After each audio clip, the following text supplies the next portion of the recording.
हम सारे छात्र यहाँ अनशन करने नहीं आए हैं। अगर हमारी मांगों को पूरा नहीं किया जाएगा तो हम यहाँ जान देने का काम करेंगे और पुलिस पर आंदोलन रुको। आप चाहते हो कि सब कुछ सुखी होना चाहिए, राम राज्य आने के बाद सब कुछ सुखी हो जाएगा? मेरी बात नहीं, आप बताइए। हमेशा यही, जब उनके खिलाफ कोई कुछ कहता है तो उनको लगता है कि हम एंटी नेशनल है। अगर मुसलमान आवाज उठाए तो कहते पाकिस्तानी है, हिंदू आवाज उठाए तो कहते कांग्रेसी है, और पंजाबी आवाज उठाए कहते खालिस्तानी है। वो तो हमेशा बांट देते ना इधर उधर। भाई हिंदू है, मैं मुसलमान हूँ, हम दोनों भाई है। नहीं है, मुसलमान है, अब कितने सारे हो।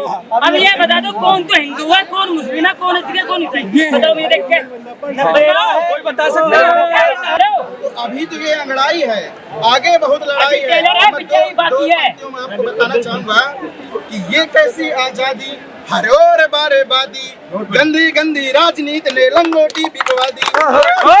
ये कैसी आजादी, हर ओर बारे बादी, गंदी गंदी राजनीति ने लंगोटी बिकवा दी। आदाब सलाम, मैं हूँ चांद हसन और स्वागत है आपका भारतीय न्यूज़ में। आज मैं मौजूद हूँ जंतर मंतर में और यहाँ पे देख सकते हैं ये कोई इंटरनेशनल भीड़ नहीं है।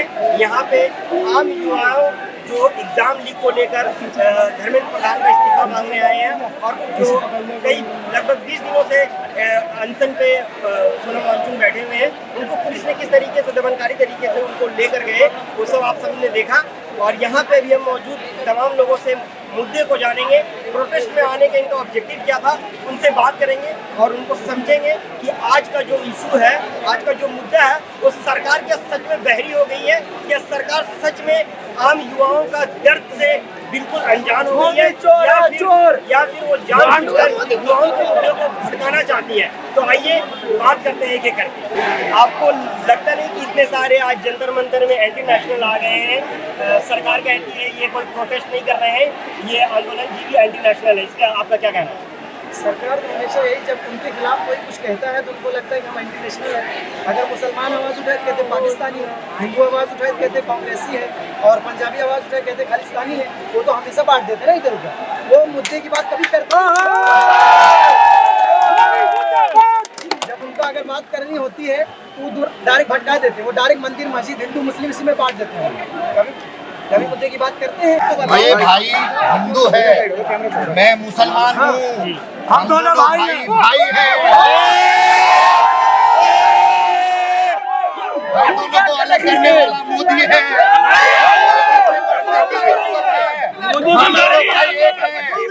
हम लोगों के हाथों में ऐसी पट्टी बांधा है जो हम लोग नहीं देख पा रहे हैं।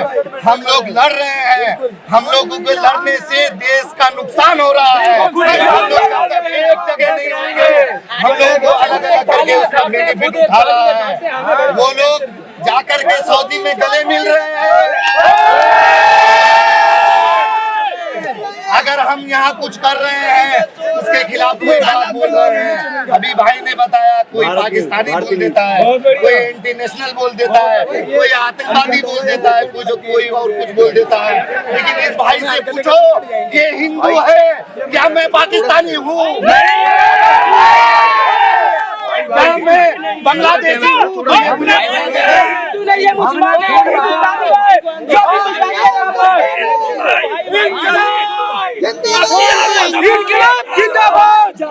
बांट रहे हैं। अब कितने सारे हो। अब ये बता दो कौन तो हिंदू है, कौन मुस्लिम है, कौन सिख है, कौन ईसाई, बताओ मुझे देख के। कोई बता सकता है? अरे कौन बताओ ना हमें, कौन तो हिंदू है, कौन मुस्लिम है, कौन सिख है, कौन ईसाई। यही तो पट्टी बनती है जो देश बर्बाद है। नाम बनाओ क्या हिंदुस्तान का आलम कहते हैं।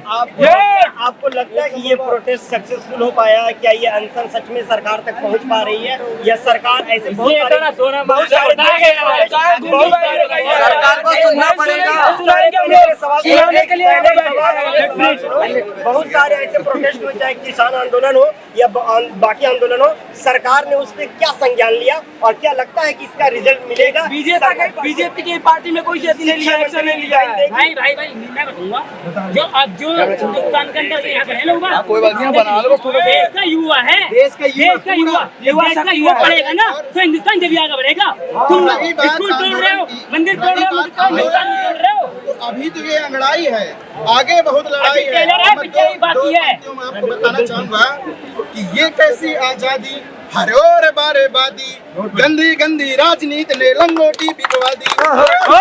ये कैसी आजादी, हरोर बारे बादी, गंदी गंदी राजनीति ने लंगोटी बिकवा दी। यूनिवर्सिटी हुई ना पाकिस्तान हो गई, गांधी बाबा तेरी खादी बातें नाम हो। सबने किया घोटाला, सबका है मुंह काला, बिना मालिया झूम के गाते उलाला उलाला, झूम के गाते उलाला उलाला। काली सूची क्या हुई, वो झंडू बाम हो गई, और गांधी बाबा तेरी खादी बातें नाम हो गई। देश में बहुत सारे ऐसे मुद्दे हैं जो युवाओं के मुद्दे दब जाते हैं और धर्म की राजनीति ऊपर आ जाती है। कहीं न कहीं ये प्रोटेस्ट को भी कहीं न एक अरे इन लोगों ने तो धार्मिक धर्म को भी बदनाम कर दिया भाई साहब। हम लोग भी राम को मानते हैं, हम भी कृष्ण को मानते हैं, हमारे भी वो देवता है, लेकिन भगवान ने भी बोला है कि कर्म करिए, अपनी इच्छाओं को हमें ऊपर न थोपिए। और रही बात राम मंदिर की चोरी का, तो इन्होंने ही राम मंदिर की चोरी की है। राम मंदिर ट्रस्ट से इन्होंने 200 करोड़ का घोटाला किया है, और अब 700 करोड़ का। और अब अगर बात स्टूडेंट की आई है, तो ये जो आज हम लोग यहाँ पे अनशन कर रहे हैं, ये बहुत छोटे लेवल पे, भारत के बहुत सारे लोग अभी भी आ रहे हैं जिनको सीमाओं पर रोक दिया गया है। अगर वो सारे लोग छापर लगा दिया गया है, पुलिस को पकड़ रही है। अब मेरा एक दोस्त है चित्रकूट से आया था, भूपेंद्र पटेल, उसको पुलिस भर के ले गई है। ऐसा नहीं है, हम सारे छात्र यहाँ अनशन करने नहीं आए हैं। अगर हमारी मांगों को पूरा नहीं किया जाएगा तो हम यहाँ जान देने का काम करेंगे और पुलिस पर आंदोलन सबसे पहले अपने बारे में बताएं और इस प्रोटेस्ट में आने का मकसद क्या है? क्या लगता है कि सरकार युवाओं का आवाज़ सुनेगी, या ये जन आक्रोश जो फैला है खासकर युवाओं जो यहाँ पे इकट्ठा हुए हैं एग्जाम के मुद्दे को लेकर, ये बहरी सरकार सुनेगी?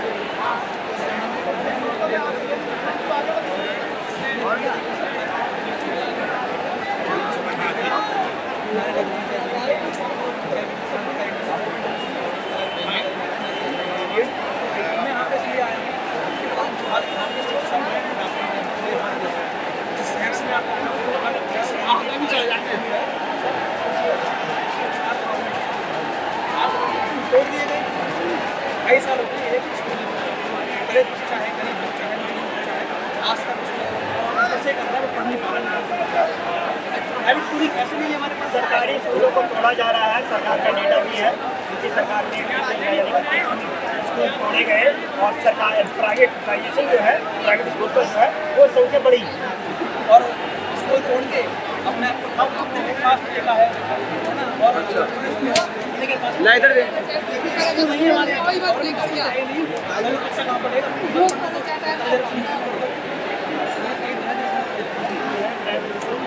एग्जाम लीक होते रहते हैं। ऐसा नहीं है कि एग्जाम लीक पूरा बंद हो गया है। युवाओं का भविष्य को लेके हमें नहीं लगता सरकार गंभीर है। चुनाव को लेकर गंभीर है, गंभीर है, चाहे वो छोटी से छोटी इलेक्शन हो उसके लिए गंभीर है। सत्ता में बने रहना चाहते हैं, लेकिन वो शायद भूल गई है कि जो आवाम उन्हें सत्ता में बैठाई है वो सत्ता से उखाड़ भी फेंकेगी। क्या लगता है ये जन आक्रोश ये सत्ता को हिलाने के लिए काफी है?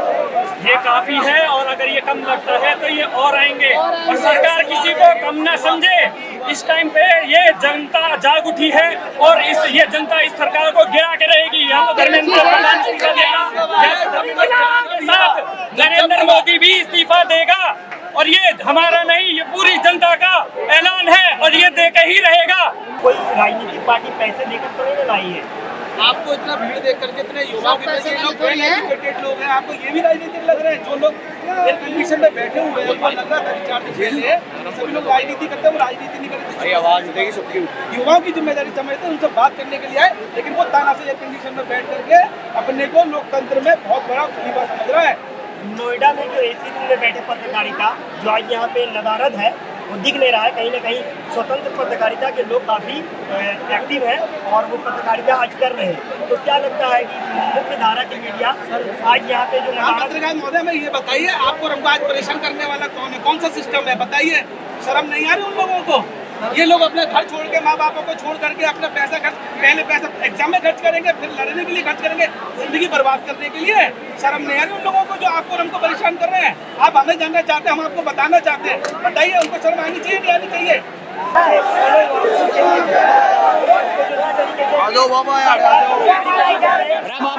संवैधानिक तरीके से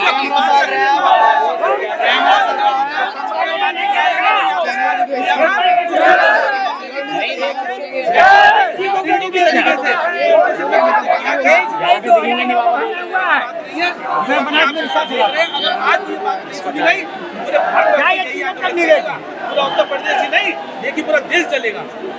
ये चंदा चोरों की चोरी सामने आ चुकी जनता के सामने। अब ये टिकने वाले नहीं है। ये केवल हिंदू मुस्लिम और अपनी बैंक बैलेंस बढ़ाने के लिए अपने बच्चों को विदेश पढ़ाते हैं और हमारी देश की जनता के साथ बुराई करते हैं। अभी एक बार आ चुका है, सरकार का अपना निश्चित है, मोदी जी को इस्तीफा देना पड़ेगा, नहीं तो हिंदुस्तान के हर रोड पे युवा नजर आएगा। क्योंकि इनकी तानाशाही बहुत बढ़ चुकी है। अगर ये इतने ही अच्छे लोग हैं, इतनी अच्छी पार्टी चला रहे हैं, हमारे देश के पैसे के स्तर कहाँ तक गिर चुका, और ये अपना मंदिर में चोरी करके अपने घर को भरते हैं। संचालन क्यों नहीं हुई, उसमें क्यों छुपाया गया? उसमें इनके सारे मिले हुए अधिकारी हैं। जो लोग उस चंदा चोरी में जो छोटे छोटे लोग हैं, उसमें हमारे यादव समाज को बदनाम किया जा रहा है। सबसे पहले जो हमारा एक यादव है उसमें जो फंसा हुआ है, उसको सबसे ज्यादा मीडिया में दिखाया जा रहा है। मोदी मीडिया क्यों दिखा रही है उसको? उसमें लोग तो सब जुड़े हुए हैं। CCTV डिलीट क्यों हो जाता है? उसकी निष्पक्ष जांच क्यों नहीं हो रही है? ये सब मिले हुए लोग हैं। छोटे लोगों को आगे करते हैं, छोटे लोगों को आगे करते हैं, बड़े लोग अपनी जेबों को भरते हैं। छोटे लोगों को आगे करके बड़े लोग अपनी जेबों को भरते हैं। अगर इन्होंने इतना अच्छा काम किया था, अयोध्या के अंदर राम मंदिर बनाया था, वहाँ की जनता का इतनी खुश थी।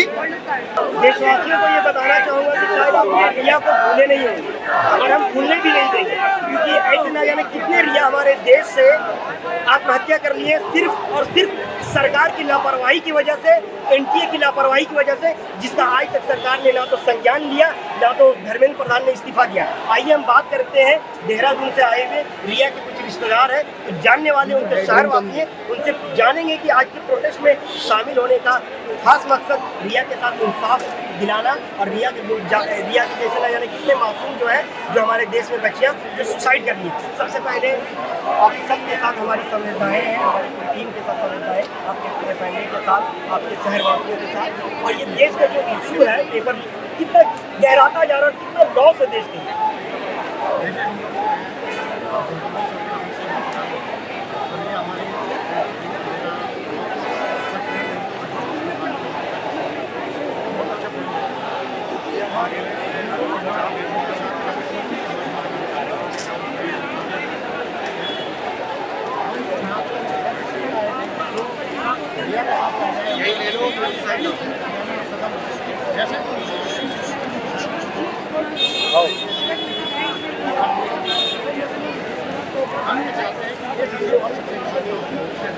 और सरकार इसमें जो है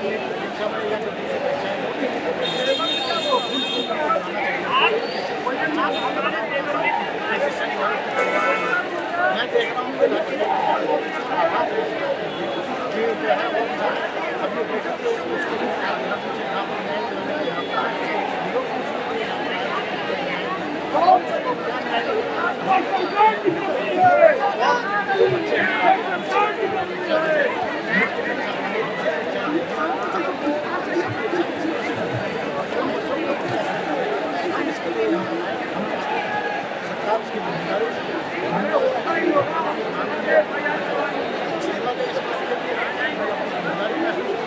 और जो है बच्चों को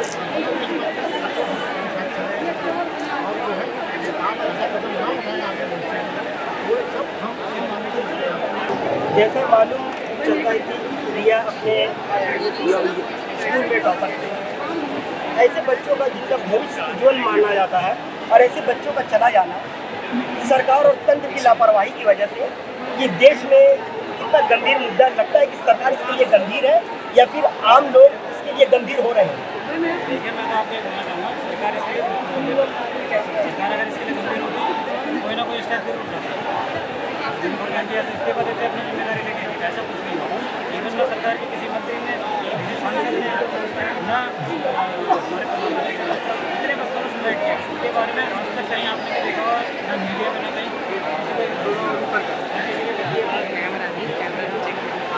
इसमें सरकार तो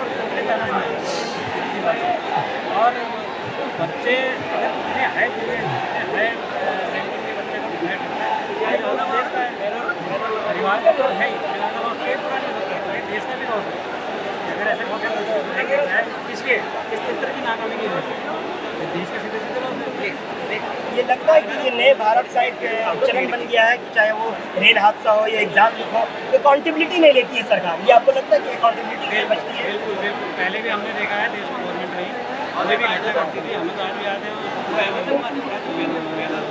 ताज वाला अटैक और भी कई मामले थे, सुरेश त्रिपाठी के आरोप लगे ये राजा पे पहले होता था ये चीज़ है कि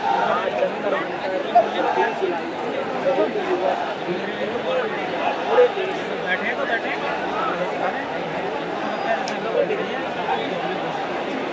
तो देखा आपने जंतर मंतर में ये जो आक्रोश, ये आंदोलन जो युवाओं द्वारा शुरू किया गया है और खासकर सोनम वांगचुक का जो अनशन जिस तरीके से सरकार ने दमन तरीके से खत्म कराया है, उनको हॉस्पिटल जबरदस्ती ले गए, तो युवाओं का आक्रोश देखकर सरकार अब समझ सकती है और सरकार को ये समझना होगा कि देश में युवा जाग गया है और युवाओं का मुद्दा अब बहुत ही अहम हो गया है। पेपर लीक से न जाने कितने बच्चों का अपना जिंदगी से हाथ धोना पड़ा और आज ये युवा ये सरकार से इंसाफ मांग रही है और खासकर शिक्षा मंत्री धर्मेंद्र प्रधान का इस्तीफा मांगती है। मोदी सरकार अगर अब भी चाहे तो ये धर्मेंद्र प्रधान से इस्तीफा लेकर युवाओं का मुद्दा सुन सकती है, समझ सकती है और अपने जो भी युवाओं का जो खास करके जो पेपर लीक का इशू है उनको लेकर बात करें, नेगोशिएट करें, क्योंकि लोकतंत्र की एक सबसे बड़ी खूबसूरती है कि जब गांधी जी भी अंग्रेजों के खिलाफ अनशन पर बैठते थे तो अंग्रेज उनसे नेगोशिएट करते थे, उनसे बात करते थे, ना कि उनको दमनकारी तरीके से उनको उठा लेते थे। तो आज मोदी सरकार अंग्रेजों से भी बदतर व्यवहार कर रही है आंदोलनकारियों के साथ और कहीं ना कहीं सोनम वांगचुक को जबरदस्ती उठा लेना वो बताती है कि मोदी सरकार की मानसिकता अंग्रेजों से भी बदतर हो गई है। शुक्रिया, धन्यवाद।